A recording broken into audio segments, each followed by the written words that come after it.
Hello दोस्तों, कैसे आप सब। उम्मीद करते हैं कि ठीक ही होंगे। आज के इस वीडियो में हम लोग क्लास 12 के तीसरा चैप्टर जो संपूर्ण क्रांति एक भाषण है ना, उसका जो राइटर है जिसका नाम जयप्रकाश नारायण है, उसी का जो है कि इसमें जीवन परिचय पढ़ने वाले हैं। वही जयप्रकाश नारायण जिसको अमेरिका का दलाल कहा गया। जयप्रकाश नारायण बड़ी मुसीबत से जो है अमेरिका से पढ़कर आए थे और जो है कि फिर यहाँ पर आकर के कांग्रेस में शामिल हुए और उसके बाद जो है कि सविनय आंदोलन के दौरान जो है वो पहली बार जेल भी गए। उसके बाद फिर 1939 में 1943 में फिर जेल गए और उसके बाद जो है फिर 1975 में जब आपातकाल इमरजेंसी लागू हुआ तो उसमें भी जेल गए और बुढ़ापा पर और तबीयत भी ठीक नहीं था।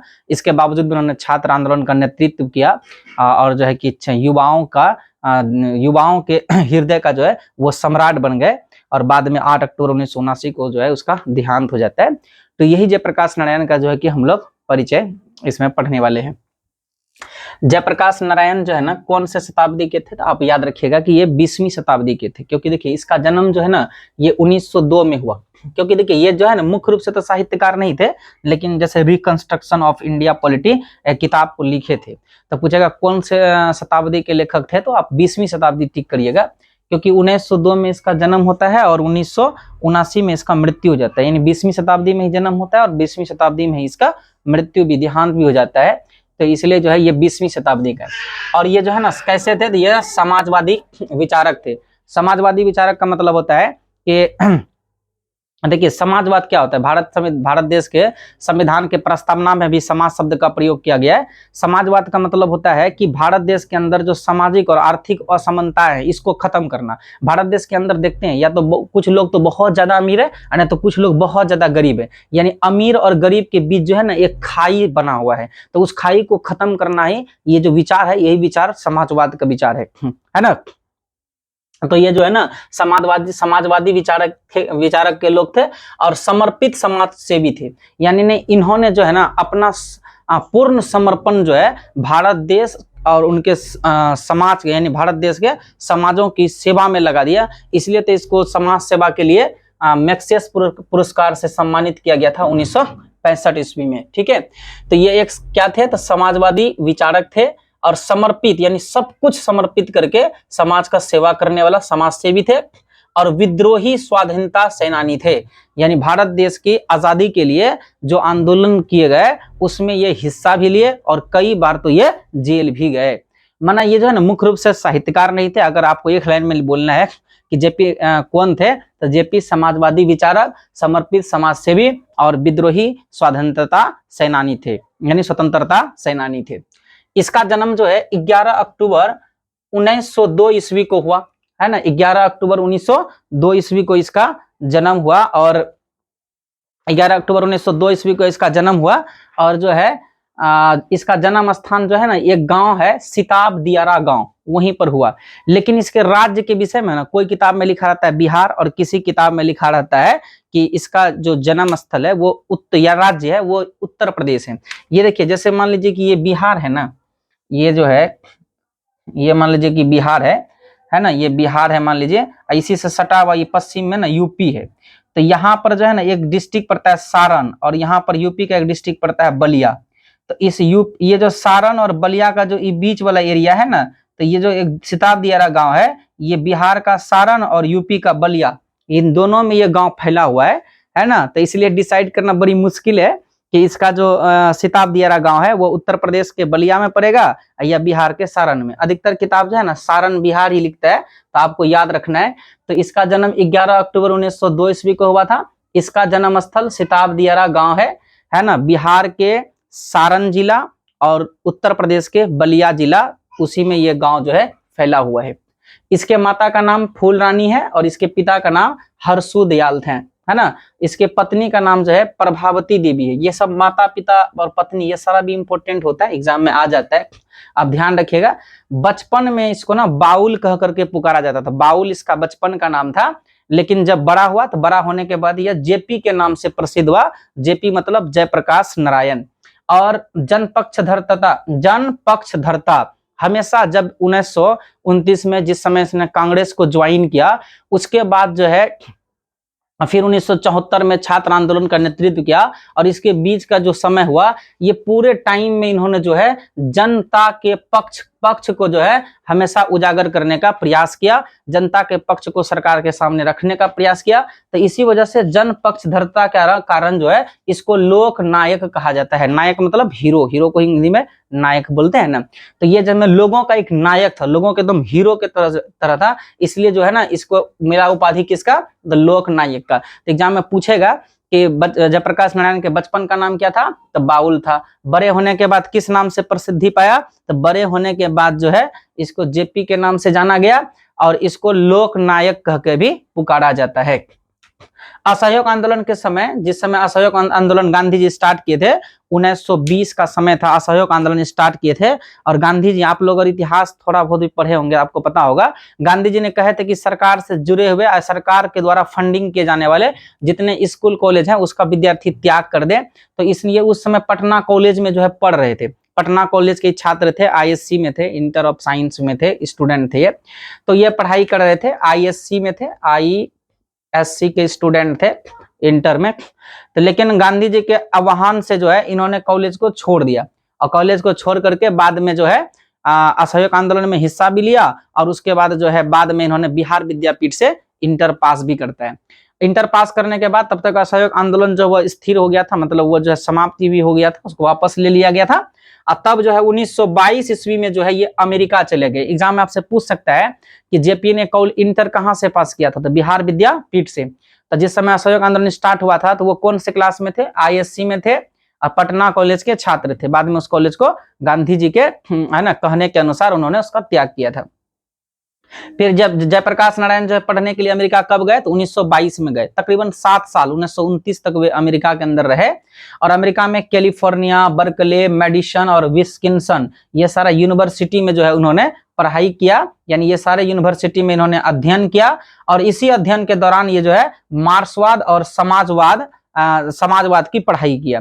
और उसके बाद जो है माँ की स्वास्थ्य इसका ठीक नहीं था, जिसके कारण ये एमए तक तो किया बट पीएचडी नहीं कर पाया, है ना। यानी माँ की अस्वस्थता, यानी इसकी मम्मी जो है ना वो बीमार रहती थी, तो बीमार इसकी मम्मी रहती थी, इसी वजह से ये जो है अमेरिका से वापस अपने देश लौट गया।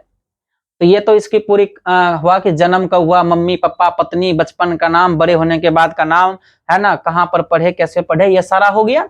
अब इसकी राजनीतिक सक्रियता आते हैं। जब ये 1929 में वापस आए तो ये कांग्रेस में शामिल हो गए। याद रखिएगा कि कौन से पार्टी में अमेरिका से आने के बाद शामिल हुए थे, तो कांग्रेस में ये जो है दाखिल हो गए। कब, तो 1929 में। और गांधी जी के द्वारा एक आंदोलन चलाया गया था, सविनय अवज्ञा आंदोलन, 1930 में ही, आप लोगों को मालूम होगा। लेकिन ये 1932 में इसी सविनय अवज्ञा आंदोलन जो गांधी जी के नेतृत्व में चल रहा था, तो इसी सविनय अवज्ञा आंदोलन के दौरान 1932 ईस्वी में ये जेल चले गए, यानी इसको जेल में बंद कर दिया गया। ये पहली जेल यात्रा था इसका, याद रखिएगा। पहली बार जेल कब गए, तो सविनय अवज्ञा आंदोलन 1932 में जो है ये, यानी सविनय अवज्ञा आंदोलन 1930 से स्टार्ट हो चुका था, लेकिन ये 1932 में जो है इसको जेल हुआ और ये पहली जेल यात्रा था। इसके अलावा 1939 में, फिर 1943 में भी इनको जेल जाना पड़ा, है ना। इतनी यातनाएं, है ना, ये सह रहे हैं देश के लिए, समाज सेवा के लिए, है ना। इसलिए तो इसको समाज सेवा के लिए क्या मिला है, मैक्सेस पुरस्कार मिला है, जो 1965 में मिला है ना। तो और कांग्रेस के अंदर जो है जब जेल से ये रिहा हुए 1932 में, तब फिर कांग्रेस के सोशलिस्ट पार्टी का, कांग्रेस के अंदर ही कांग्रेस सोशलिस्ट पार्टी का इन्होंने गठन में जो है इसका बहुत बड़ी भूमिका भी रहा। तो ये उतना इंपॉर्टेंट नहीं, लेकिन पूछ सकता है कि कांग्रेस सोशलिस्ट पार्टी के गठन में जयप्रकाश नारायण की भूमिका था या जयप्रकाश नारायण की भूमिका नहीं था। इसमें जयप्रकाश नारायण की भूमिका था, लेकिन जो है ना अब तक इसको प्रसिद्धि नहीं मिली थी। कांग्रेस में अमेरिका पढ़ने गए, अमेरिका से पढ़कर आए, समाजवादी मार्क्सवाद का अध्ययन किए, समाजवादी विचारधारा के व्यक्ति थे। 29 में कांग्रेस में शामिल हुए, पहली बार जेल 1932 में गए सविनय अवज्ञा आंदोलन के दौरान, फिर 39 में जेल गए, लेकिन अब तक इसको प्रसिद्धि नहीं मिला था, यानी ये फेमस नहीं हुआ था। यानी कि लोगों के बीच जो है इसका चेहरा को जो पहचान एक अच्छा खासा कब मिला, तो ये मिला था 1942 के आंदोलन में, जो भारत छोड़ो आंदोलन गांधी जी ने स्टार्ट किए थे, उसी आंदोलन के दरमियान इसको जो है प्रसिद्धि मिलता है 1942 में। और प्रजा सोशलिस्ट पार्टी का गठन जो है 1958 में हुआ, ये आजादी के बाद की 1947 में देश आजाद हुआ। तो 1958 में जब प्रजा सोशलिस्ट पार्टी का गठन हुआ तो उस गठन में इसका बहुत बड़ा योगदान रहा। फिर 1954 में विनोबा भावे का सर्वोदय आंदोलन है ना से ये जुड़ा, इसमें भी इसने काम किया। और उसके बाद 1974 में, अब तक ये बूढ़ा हो चुके हैं और इसका स्वास्थ्य भी ठीक नहीं रहता था। चैप्टर के अंदर आप लोग पढ़ेंगे कि इसके पास एक हमेशा डॉक्टर रहते हैं जिसका नाम था डॉक्टर रहमान। तो ठीक है, तो इसका स्वास्थ्य भी उस समय ठीक नहीं था। दरअसल बात यह था कि 1971 में इंदिरा गांधी ने वो जो है गरीबी हटाओ का नारा दी थी, फिर उसका सरकार बना था, प्रधानमंत्री उस समय इंदिरा गांधी थी। तो उसके बाद जो है उसके 2-3 साल के बाद भी 71 के बाद 72, 73 गुजरने के बाद 74 आ गया था, लेकिन देश के अंदर गरीबी, भ्रष्टाचारी, महंगाई खत्म होने के खत्म हुआ ही नहीं, कम भी नहीं हुआ और जहां तक कि बढ़ ही गया था। तो इसलिए जो है छात्र लोगों ने पटना के अंदर जो है आंदोलन स्टार्ट करने के विषय में सोचा था। तो उसके बाद जो है इसी को अपना नेता बनाने के विषय में सोचा कि जो है अपना एक नेता किसी को बना लेते हैं छात्र लोगों ने पटना के अंदर में। तो इन्होंने जो है नेता बनने के लिए जयप्रकाश नारायण को ही चुना। जयप्रकाश नारायण को ही कहा कि आप हम लोगों का नेता बन जाइए, लेकिन जयप्रकाश नारायण ने उस समय मना भी किए थे कि तुम लोग अब जो युवा पीढ़ी के हो, देश के भविष्य हो, तुम ही लोग नेतृत्व करो, हम तुम लोगों को जो है बात बता देंगे कैसे क्या करना है। लेकिन जो है ना छात्र लोग अड़ गया कि नहीं, आपको ही नेतृत्व इस आंदोलन का करना पड़ेगा, छात्र आंदोलन का, जो पटना के छात्रों ने स्टार्ट किया था। तो बुढ़ापा और बीमारी के बावजूद भी छात्रों के कहने पर जेपी ने जो है छात्र आंदोलन को स्वीकार किया और उसके बाद जो है इस तरह से और ये स्वीकार किया और ये युवा शक्ति के प्रतीक बन गए और युवा लोग जो यंग लोग है उसके है ना दिल का जो है ये राजा बन गए, सम्राट बन गए, है ना। तो यहां से इसको और बहुत ज्यादा प्रसिद्धि मिला। और 1974 में जब ये आंदोलन स्टार्ट हुआ था तो इस आंदोलन को स्टार्ट करने से शुरुआती दौर में ही एक भाषण हुआ 5 जून, याद रखिएगा 1974 में पटना के अंदर गांधी मैदान में, है ना। पटना में ये गांधी मैदान बहुत बड़ा मैदान है। तो उसी मैदान में संपूर्ण क्रांति जो आपका चैप्टर का नाम है ये एक भाषण है। तो इसी मैदान में मतलब 5 जून 1974 को जयप्रकाश नारायण ने पटना के गांधी मैदान में जो भाषण दिया था उसी भाषण का ये हिस्सा है, ये एक छोटा सा हिस्सा है। इससे ज्यादा बात उस गांधी मैदान में उस दिन जयप्रकाश नारायण बोले थे, लेकिन उसका छोटा सा अंश जो है संपूर्ण क्रांति के नाम से आपके चैप्टर में दिया गया है और आपका चैप्टर का नाम भी संपूर्ण क्रांति है। लेकिन ये पूरा भाषण जो उन्होंने उस दिन गांधी मैदान में दिया था, ये पूरा भाषण एक पुस्तक के रूप में जनमुक्ति पटना से प्रकाशित हुआ, है ना। एक किताब के रूप में बन गया, है ना। जनमुक्ति पटना से ये पब्लिश्ड हुआ था। और जो है ये जो आपका चैप्टर संपूर्ण क्रांति ये उस भाषण का एक छोटा सा अंश है। यहां से जो है कि संपूर्ण यहीं पर जो है कि जयप्रकाश नारायण ने संपूर्ण क्रांति का नारा दिया, है ना। और संपूर्ण क्रांति का नारा किसने दिया? तो जयप्रकाश नारायण ने दिया। ऐसा कहा जाता है कि 5 जून 1974 को पटना में जितना जयप्रकाश नारायण के इस है ना इसमें भीड़ लगा था इस भाषण में, इतना भीड़ आज तक कभी उस गांधी मैदान में नहीं आया है लोगों का, है ना, ऐसा कहा जाता है। तो उसके बाद जो है उसके बाद ये आंदोलन बहुत बड़ा रूप ले लिया। उसके बाद जो है इंदिरा गांधी ने देश के अंदर इमरजेंसी लगा दिया, आपातकाल लगा दिया 1975 में। तो उसके बाद जो है फिर उसी आपातकाल के दरमियान जो है जयप्रकाश नारायण को जेल जाना पड़ा क्योंकि छात्र आंदोलन का नेतृत्व यही कर रहे थे। उसके बाद फिर जेल से रिहा हुए। जेल से रिहा होने के बाद आपको पता होगा कि फिर चुनाव हुआ 77 के अंदर। तो उसके बाद जो है उसमें पहली बार गैर कांग्रेस सरकार आई और मोरारजी देसाई, है ना, वही था, हाँ, मोरारजी देसाई वो प्रधानमंत्री चुने गए और उसमें जनता पार्टी का जीत हुआ। तो ये जो जनता पार्टी है ना इसका गठन जो है इसके मार्गदर्शन में हुआ था, ये भी आपको थोड़ा याद रख लेना है। और तो एक बार फिर यहां से देख लेते हैं जयप्रकाश नारायण कांग्रेस में शामिल कब हुए? तो 1929 में। सविनय अवज्ञा आंदोलन 1930 में स्टार्ट हुआ, लेकिन 1932 में जो है इसी आंदोलन के दरमियान पहली बार जेल लिए गए। फिर इसके अलावा 1939 और 1943 में भी जेल गए। और कांग्रेस के अंदर ही कांग्रेस सोशलिस्ट पार्टी का गठन में इसका बहुत बड़ा भूमिका रहा और इसको प्रसिद्धि मिला। इसका चेहरा जो है लोगों के बीच जो है फेमस हुआ 1942 के भारत छोड़ो आंदोलन के दरमियान, और देश की आजादी के बाद प्रजा सोशलिस्ट पार्टी 1958 में जो है इसका बहुत बड़ा योगदान रहा। बाद में फिर 1954 में विनोबा भावे ने जो है एक आंदोलन स्टार्ट किया, सर्वोदय आंदोलन, उस आंदोलन में भी ये काम किए। फिर 1974 में छात्र आंदोलन का इन्होंने नेतृत्व भी किया, और आपातकाल के दौरान जो है इसको ये फिर जेल गए। ये इमरजेंसी किसने लगाया था? तो इंदिरा गांधी। उस समय ना 1974 में इंदिरा गांधी ही प्राइम मिनिस्टर थी, प्रधानमंत्री थी। और जयप्रकाश नारायण के मार्गदर्शन में जनता पार्टी का गठन हुआ, और यही जनता पार्टी इमरजेंसी के बाद जब चुनाव हुआ था तो यही जनता पार्टी जीता, और मोरारजी देसाई देश के है ना प्रधानमंत्री बने, है ना। और ये जो है ना ये मुख्य रूप से तो साहित्यकार नहीं थे, लेकिन इसके एक रचना का नाम दिया, एक किताब जयप्रकाश नारायण जी ने लिखे हैं, उस किताब का नाम है रिकंस्ट्रक्शन ऑफ इंडिया पॉलिटी, है ना। ये आपका जो है ना यहाँ पर चैप्टर के अंदर बस एक ही इसका रचना का नाम दिया है, तो ये बड़ा इंपॉर्टेंट हो जाता है, आप इसको याद रखिएगा। रिकंस्ट्रक्शन ऑफ इंडिया पॉलिटी किताब किसने लिखा? तो जयप्रकाश नारायण ने।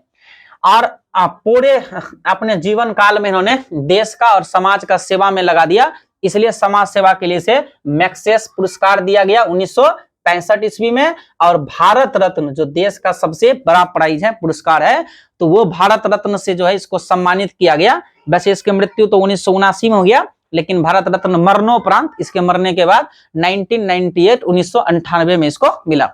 तो ये जो चैप्टर है संपूर्ण क्रांति, ये क्या है? तो ये एक भाषण है। ये भाषण कब दिया गया था? तो 5 जून 1974 को। कहां पर? तो पटना के गांधी मैदान में। और यह पूरा भाषण एक पुस्तक के रूप में जनमुक्ति पटना से प्रकाशित हुआ। अमेरिका का इसको क्या कहा गया? तो यहाँ के लोग जो है ना, कुछ लोग इसको अमेरिका का दलाल कहते थे, क्योंकि अमेरिका से ये पढ़ाई कर आए थे। और जिस समय ये पटना कॉलेजिएट में थे, अच्छा ये बहुत जीनियस स्टूडेंट थे, पढ़ने में बहुत तेज थे। जिस समय ये पटना कॉलेजिएट में थे, पढ़ रहे थे, तो उन्होंने उस समय वहां पर एक लेख लिखा था, एक प्रतियोगिता परीक्षा हुआ था, तो उसमें इन्होंने एक लेख लिखा था। लेख का नाम था बिहार में हिंदी की वर्तमान स्थिति। इसी टॉपिक पर लिखना था पटना कॉलेजिएट में। तो ये जो है इसमें जो है इसको सर्वोच्च प्राइज मिला था, है ना।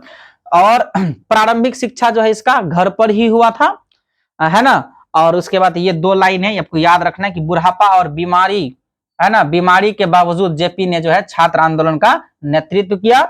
और युवा शक्ति के प्रतीक और युवा के हृदय का सम्राट कौन बना? तो जयप्रकाश नारायण बने। और इसका निधन जो है 8 अक्टूबर 1979 ईस्वी को इसका निधन हो गया, है ना। इस तरह से जो है 8 अक्टूबर 1979 को एक महान आत्मा जो है इस देश से विदा हो गए, इस दुनिया से विदा हो गए।